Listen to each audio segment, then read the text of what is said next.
سے پہلے تو خبر یہ ہے کہ امریکہ نے ایک ایڈوائزری جاری کی ہے اور اپنے شہریوں کو منع کیا ہے کہ پاکستان میں وہ موو نہ کریں. اسپیشلی انہوں نے کہا جی بلوچستان میں اور خیبر پختونخوا میں، انڈیا پاکستان کے بارڈر کے علاقے ہیں وہاں پہ. ساتھ میں یہ بھی بتایا کہ جو احتجاج ہوتا ہے جن علاقوں کے اندر وہاں پہ بھی نہ جائیں. یعنی پاکستان میں احتجاج منع ہے، شریک نہ ہوں. سوشل میڈیا پر حکومت اور فوج پر تنقید کی وجہ سے کئی امریکی شہریت رکھنے والے شہری گرفتار ہو چکے ہیں. سفارت خانہ گرفتاری پر محدود مدد فراہم کر سکتا ہے. امریکی محکمہ خارجہ نے اپنے شہریوں کو وارننگ جاری کی ہے کہ وہ پاکستان میں ٹریول بھی نہ کریں، دہشت گردی کے واقعات اور خطرات بھی ہیں. اس پہ جو پہلے ہی امتیاز گل صاحب نے سب سے پہلے یہ بات کی تھی اور انہوں نے کہا تھا کہ آپ نے بندہ پکڑ کے تو امریکہ کو دے دیا ہے اور امریکہ نے شکریہ تو ادا کر دیا ہے، لیکن یہ ایک رانگ ریزن ہے، یہ ایک اچھی وجہ نہیں ہے. اس سے پاکستان اس بارے میں رجسٹرڈ ہوگا کہ پاکستان سے دہشت گردی دنیا میں جاتی ہے یا پاکستان میں دہشت گردوں کی پناہ گاہیں. اب وہ یہ کہتے ہیں کہ انسداد دہشت گردی کے تعاون پر پاکستان کا شکریہ ادا کرنے کے ایک دن بعد امریکی محکمہ خارجہ نے امریکی شہریوں کو نئی وارننگ جاری کی ہے، پاکستان کا سفر نہ کریں. اس کی تشریح کیسے کی جائے؟ کیا بین الاقوامی سطح پر پاکستان کی پہچان صرف دہشت گردی کے مسائل سے ہے؟ یہ ایک بڑا سوال ہے. دیکھیں پاکستان کے ساتھ ہوا کیا، یہ صرف ایک احسن اقبال صاحب کا آپ کو ٹویٹ میں پڑھ کے سناتا ہوں. احسن اقبال صاحب آج کل ذرا اونچی ہواؤں میں اڑ رہے ہیں اور ایسے اسٹیٹمنٹ دے رہے ہیں جیسے ان سے بڑا جمہوری کوئی نہیں ہے. ایسے اسٹیٹمنٹ دے رہے ہیں جیسے پاکستان میں دودھ اور شہد کی نہریں بہ رہی ہیں. لیکن پہلے آپ یہ سن لیں، وہ کہتے ہیں 2018 میں ایک اناڑی کو بٹھایا گیا تھا جو ملک کو دیوالیہ کر کے چلا گیا. ہم نے ملک کو دوبارہ پاؤں پر کھڑا کیا اور سیاست کی قربانی دی. یہ احسن اقبال صاحب فرما رہے ہیں. اب اچھا خاصا ناظرین ملک چل رہا تھا 2022 تک. کرونا کے باوجود پاکستان کی معیشت بچ گئی تھی، گروتھ ریٹ بڑھ رہا تھا، مہنگائی پر کنٹرول تھا، عالمی پریشر کے باوجود انڈسٹری اپنی پوری صلاحیت سے پروڈکشن کر رہی تھی. پاکستان میں دیکھیں نا، آپ کو مزدور نہیں مل رہے تھے، سکلڈ ورکرز آپ کو نہیں مل رہے تھے انڈسٹری چلانے کے لیے. یہ بھی پاکستان میں ٹائم آیا ہوا تھا، نئے سے نئے منصوبے لگ رہے تھے. پھر اچانک سے اس وقت کے آرمی چیف جنرل باجوہ کو ایک دفعہ پھر ایکسٹینشن کی کھجلی ہو گئی اور اس چکر میں انہوں نے سارے کرپٹ سیاستدانوں کو اکٹھا کیا اور حکومتی جماعت کے اندر لوٹے بنائے اور حکومت گرا دی. سمپل یہ ہوا. کرپٹ ٹولے نے آنے کے بعد اپنے کیسز ختم کیے، سخت ترین قوانین جو تھے جو ان کی کرپشن کو پکڑتے تھے ان قوانین کو ہی بدل دیا اور ملک میں ہر چلتی ہوئی چیز کو روک دیا. مہنگائی اور کم ترین سرمایہ کاری کے 50 سالہ ریکارڈ اس حکومت نے توڑ دیے. انسانی حقوق کی بدترین پابندیاں کی. ملک کو عملی طور پہ اس حکومت نے دیوالیہ کے قریب پہنچایا اور اس کا اعتراف وفاقی وزراء نے خود کیا. اور پھر تاریخ کے بدترین ٹیکسز لگائے عوام کے اوپر، تاریخ کے مہنگے ترین قرضے انہوں نے لیے اداروں سے اور عوام کے اوپر بوجھ بڑھاتے گئے. عوام پہ اتنا بوجھ ڈالا کہ اسی بوجھ تلے ان کی اپنی سیاست بھی تباہ ہو گئی. سیاست اس لیے تباہ نہیں ہوئی، آپ نے پہلے ملک کو دیوالیہ کیا، پھر دیوالیہ سے بچانے کا سارا بوجھ عوام کے کندھوں پہ ڈالا، اس وجہ سے آپ کی سیاست تباہ ہوئی ہے. 38% جو مہنگائی پہنچی ہے وہ احسن اقبال صاحب آپ کے دور حکومت میں پہنچی ہے. اور ہاں ایک چیز اور میں آپ کو بتاؤں کہ یہ جو عمران خان صاحب کا دور تھا نا، وہ آج بھی موجودہ دور حکومت کے مقابلے میں سنہرا دور لگتا ہے. اس کی وجہ یہ لوگوں کے پاس روزگار تھا، لوگوں کے پاس اعتماد تھا، پاکستان کی گروتھ بڑھ رہی تھی، پاکستان کے اندر کاروباری زندگی چل رہا تھا، تو سسٹم لوگوں کا چلا ہوا تھا، حکومت لوگوں کو ریلیف دے رہی تھی. عالمی دباؤ اور مہنگائی کے باوجود پاکستان میں مہنگائی پہ کنٹرول تھا. یہ عمران خان صاحب کے دور حکومت میں تھا. لیکن یہ ایسے نکمے اور نالائق جتھے کو لا کر مسلط کیا گیا. صرف ایک شخص نے اپنی ایکسٹینشن کے لیے کھیل شروع کیا اور اس کھیل کا نتیجہ یہ نکلا کہ نہ اس شخص کو ایکسٹینشن ملی اور نہ پاکستان کے پلے اس نے کچھ باقی چھوڑا. اب صورتحال یہ ہے کہ جس ادارے سے اس شخص کا تعلق تھا، پاکستان آرمی سے، اس کی حالت کیا کرتی ہے. پاکستانی فوج کا جو سب سے بنیادی کام ہے وہ عوام کی حفاظت ہے، سرحدوں کی حفاظت ہے. ہماری پاک فوج نے کئی ایسے کام اپنے ذمہ لے لیے ہیں اور گزشتہ کچھ عرصے میں زیادہ زوردار طریقے سے اپنے ذمہ لیے ہیں جو ان کی ذمہ داری نہیں ہے. مثال کے طور پہ سیاست میں ان کی مداخلت ہوتی ہے، حکومت میں وہ مداخلت کر رہے ہیں، معیشت کی ذمہ داری انہوں نے اپنے ذمہ لی ہوئی ہے، لا اینڈ آرڈر کی ذمہ داری اپنے ذمہ لی ہوئی ہے، میڈیا کنٹرول کی ذمہ داری اپنے ذمہ لی ہوئی ہے، عدلیہ کنٹرول کی ذمہ داری اپنے ذمہ لی ہوئی ہے، پارلیمنٹ کے کنٹرول کی ذمہ داری اپنے لیے لی ہوئی ہے. یعنی اب سیاحت کا شعبہ ہو، معدنیات کا شعبہ ہو، بیوروکریسی کی تعیناتیاں ہو، تعمیرات کا شعبہ ہو، ریئل اسٹیٹ کا شعبہ ہو، درجنوں ایسے کاروباری ادارے چلا رہی ہے پاکستان کی فوج جو ان کی ذمہ داری نہیں ہے، جو ان کا کام نہیں ہونا چاہیے.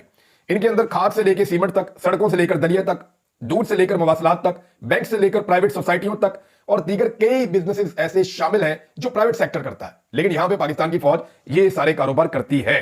یہ سارے کاروبار جو ہے وہ ایک اضافی بوجھ ہے. مزے کی بات یہ ہے کہ یہ دعویٰ کیا جاتا ہے فوجی افسران جو ریٹائر ہیں ان کی جانب سے کہ فوج جو بزنسز کر رہی ہے وہ سارے فائدے میں جا رہے ہیں.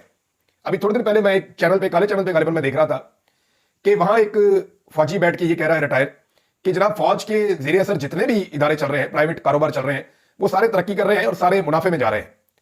تو پاکستان کیوں خسارے میں جا رہا ہے؟ یعنی پاکستان کی فوج کا جو واحد کام ہے وہ تو دہشت گردی پہ کنٹرول تھا اور ہمیں آرمی چیف مثالیں دیا کرتے تھے شام کی، لیبیا کی، کہ جناب ان ملکوں کی آپ حالت دیکھیں، شام، یمن، لیبیا، عراق، ان ملکوں کے نام لے کر ہمیں ڈرایا کرتے تھے کہ اگر پاک فوج نہیں ہوگی تو آپ کی حالت ویسی ہو جائے گی. اب جناب جو نیا اعداد و شمار ہے اس کے مطابق ہماری حالت ان سے بری ہو گئی ہے. پاک فوج بھی موجود ہے